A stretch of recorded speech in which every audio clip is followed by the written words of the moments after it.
Good morning friends. मैं video बना रहा हूँ क्रेडिट रेटिंग एजेंसी के ऊपर। ये होती क्या है, कैसे फंक्शन करती है, इसका रोल क्या है और अभी सभी रजिस्टर्ड कितनी क्रेडिट रेटिंग एजेंसी हैं, हम उसके ऊपर डिस्कशन करेंगे आज इस लेक्चर में।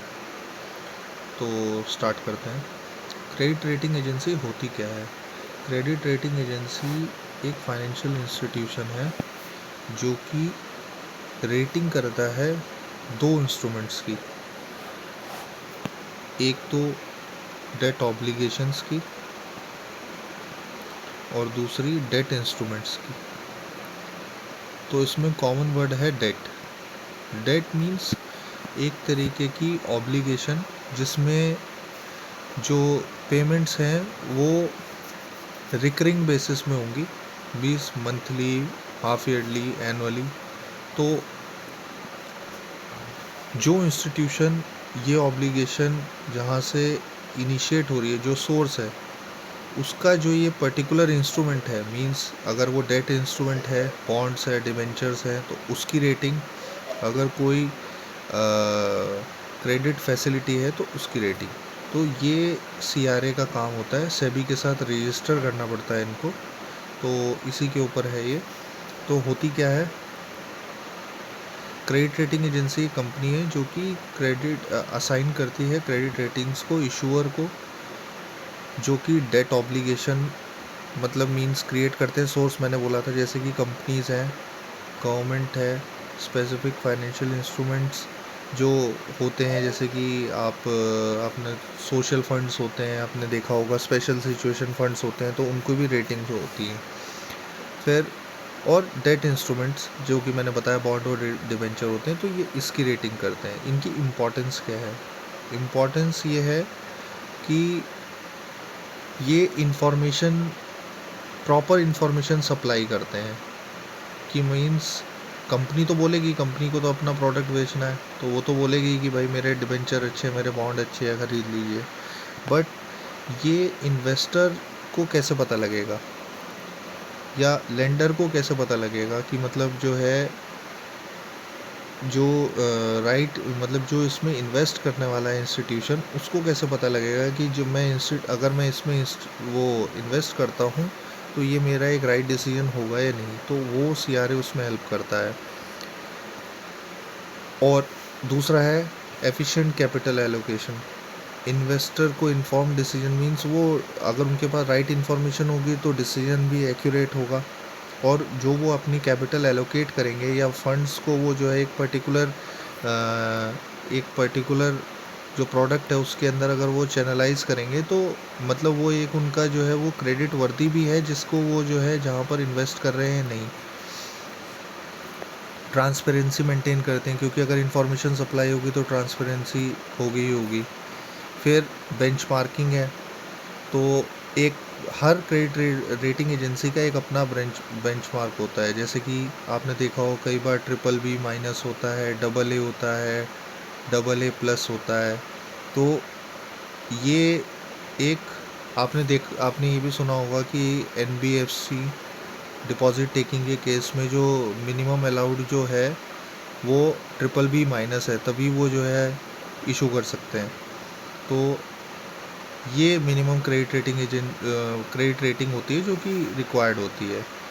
फिर ये जो प्राइस है, मतलब जो डेट इंस्ट्रूमेंट्स हैं उसका प्राइस डिस्कवरी में भी इनका एक बहुत बड़ा रोल है। बिकॉज़ ये रेटिंग देंगे, अगर अच्छी रेटिंग देंगे तो ज़्यादा से ज़्यादा इन्वेस्टर आएंगे, ज़्यादा से ज़्यादा इन्वेस्टर आएंगे तो उसका अपने आप ऑटोमेटिकली मीन्स, अगर डिमांड और सप्लाई इकोनॉमिक्स वाली टर्म्स में जाए तो डिमांड और सप्लाई, डिमांड ज़्यादा होगी, सप्लाई तो फिक्स्ड है, तो ऑटोमेटिकली प्राइस इंक्रीज़ हो जाएगा। ठीक है। और बाकी रेगुलेटरी कंप्लायंस, ये तो हमें पता ही है। अर्ली वार्निंग सिस्टम मीन्स कि अगर कोई कंपनी है जिसका हमें पता है कि ये जो है डेट स्ट्रिकन है, इसमें कोई दिक्कत हो सकती है आने वाले समय में और ये अपनी ऑब्लिगेशंस को फुलफ़िल नहीं कर पाएगी, तो वहाँ पर वहाँ उसकी रेटिंग लो कर देंगे और उससे जो है वहाँ लोग इन्वेस्ट नहीं करेंगे। तो ये भी एक इनका वो है, इम्पोर्टेंस है। इनका रोल क्या है? क्रेडिट रिस्क को असेसमेंट मैंने बताया, रेटिंग को लो और हाई करना, रेटिंग असाइनमेंट सेम कि रेटिंग्स देना, और क्रेडिट रिस्क से क्वालिटी भी इंश्योर होती है।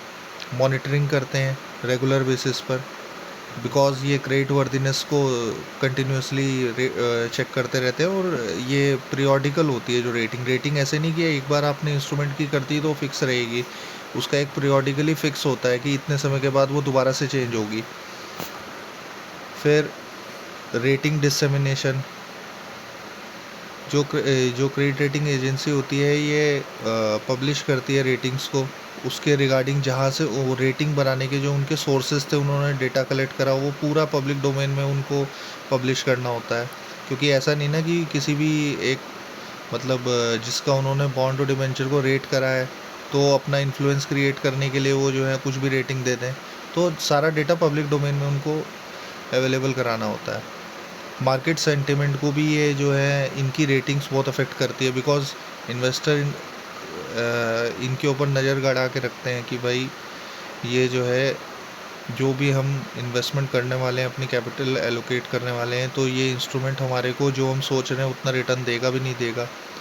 काइंड ऑफ गेट कीपर्स की तरह ये वर्क करते हैं। अब क्रेडिट रेटिंग होती क्या है, कितने क्या क्या टाइप है। एक तो इशूअर रेटिंग होती है, ये ओवरऑल क्रेडिट वर्दिनेस को जो है एंटिटी को जज करती है कि ये अपनी फाइनेंशियल जो है मींस जो इशूअर है उसकी क्रेडिट रेटिंग। फिर है इशू, मींस जो प्रोडक्ट है जिसको बेच रहे हैं उसकी क्रेडिट रेटिंग, मींस अगर वो स्पेसिफिक डेट इंस्ट्रूमेंट है, कोई बॉन्ड है, लोन है, कमर्शियल पेपर है, तो उसका।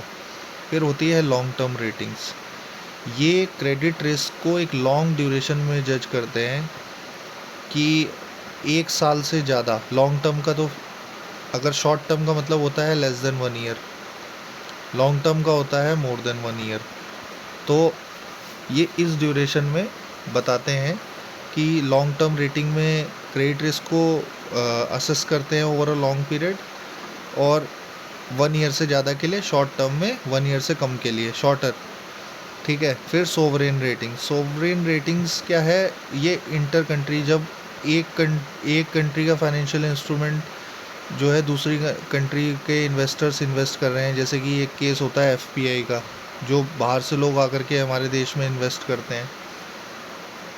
अब लास्ट जो चीज़ है जो इम्पॉर्टेंट है वो ये है कि अभी सेबी रजिस्टर्ड कितनी है सीआरए, तो अभी 8 सीआरए हैं। इसका फॉर्मूला है याद करने का, CAIIB। अब बी को छोड़ करके जितने भी लेटर्स हैं उनमें +1 कर दीजिए, means C 2 bar, A 2 bar, I 3 बार और B 1 बार। C से क्रिसिल, फिर अगेन C है, इससे केयर, फिर A से एक्यूट। ये थोड़ी इम्पॉर्टेंट है, मुझे बताइएगा सिडबी के केस में ये इम्पॉर्टेंट क्यों है, कमेंट सेक्शन में। फिर A से एसर, ये तो याद रख सकते हैं, एक्यूट एंड एसर। I से इंडिया रेटिंग, इंड्रा, यही प्रीलिम्स में पूछा गया था।